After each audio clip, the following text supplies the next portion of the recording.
Hey guys, and welcome to our very first video lecture. We're sort of testing this concept out, and we're going to use it today on a topic called searching in Java. So let us know what you think, and hopefully this works out well. Okay, first things first, go ahead and get out your Building Java Programs textbook and turn to page 819 and give that a quick read before we move any further. What you just read was a very short explanation of what is known as sequential searching. But before I get into explaining exactly what sequential searching is and how it works, just a couple words on searching in general. Everyone here, I'm sure, has used Google search, but searching is a lot more than just that. So one really classic example that is used a lot in computer science is searching for a word in a book or searching for a word within a dictionary. If you're given a word and you have some set of strings represented by a dictionary, what's the best way to find that word within the dictionary? And then another probably simpler example is how to search for a number within an array. And that's the one that we're going to start with. So here I've got just a basic array, 8 numbers, no particular order to them, and I want to find the number 42. So in order to do that, one approach is just to simply go number by number and compare them to the number 42. So the very first one is 45. Compare 42 to 45, and it's false. It doesn't match. And we keep going down the list. 42 not equal to 13 either. It's not equal to negative 12. Get a false again. It's not equal to 6. False again. And then on the fifth try, we get the number 42. And we return that index of the array, the index of 4. Okay, so what you just saw is an example of what's called a sequential search. And this type of search is just the most basic and primitive search you can think of. It's something in the computer science world is known as a sort of brute force approach, where you know it's going to work, but it might not be the best way, the smartest way to solve the problem.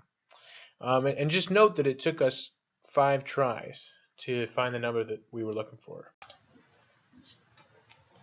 Okay, for the next section, I'd like you to go ahead and read pages 820 and 821 of your textbook.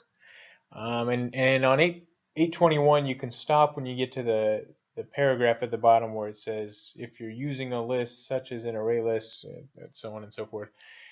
That isn't really relevant for the discussion today. So you just read about binary search. Now I'm going to try and give you an example of what that actually looks like. So let's consider the array that we had previously, same numbers, but someone has been kind enough to organize it, to sort it for us. And so now they're all in sorted order from smallest to largest, and the same size that we had before, same indices. But now what we want to do is, instead of just going the brute force approach and starting from the first element in the array and comparing it to 42 and seeing if it's equal, we're going to do something a little smarter, a little more clever. So what we'll do is pick the middle element of the array. Now in this particular case, there's 2 middle elements. Indexes 3 and 4 are both sort of in the middle. And for convention's sake, we'll choose the lower element to compare to. So the lower element is 13, and when we compare 42 to 13, we see that they're not equal, so um, we get false. And we also get this extra bit of information that the number 42, the one that we're looking for, is higher than the number we just picked to compare to, 13. And this is really important because what this allows us to do is actually eliminate everything that is lower than 13 or even equal to 13 itself.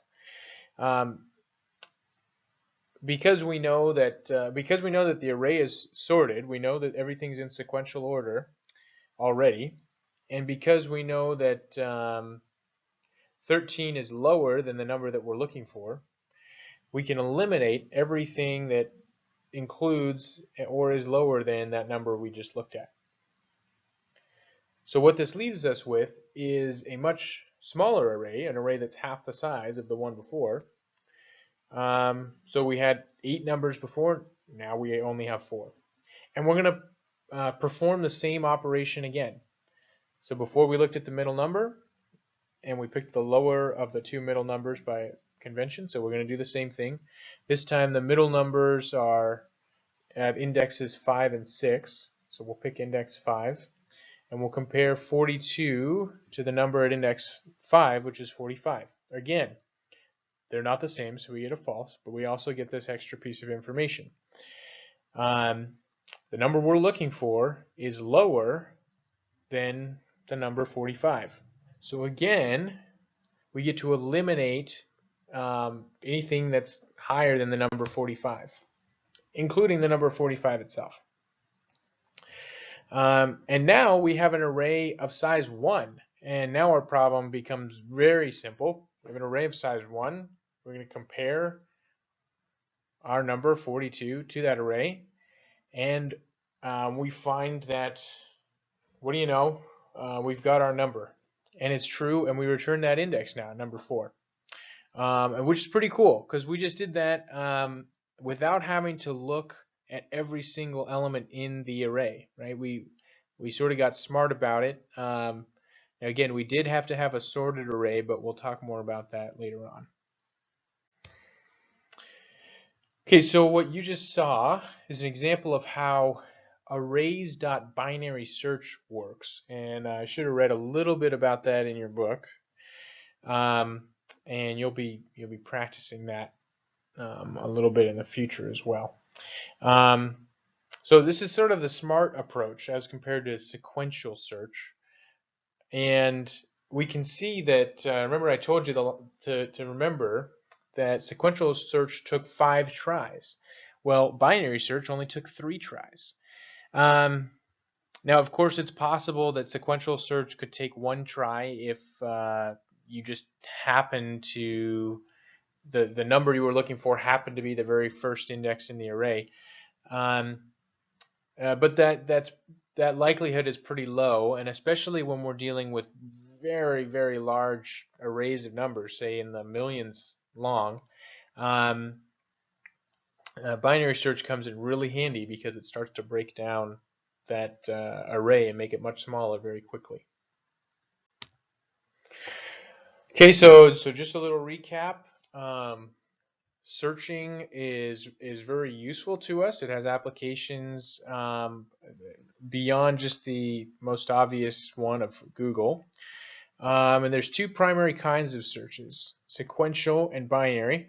Sequential is the brute force that just goes element by element and checks to see if what you're looking for is in that element, is in that index. And it often takes more tries to find a particular value that you're looking for. Binary search, on the other hand, is it's a little trickier. It's a little more clever, but it's also faster in the long run, and it's also just pretty cool. Okay, hope you guys got some good information out of this, and we'll see you Thursday.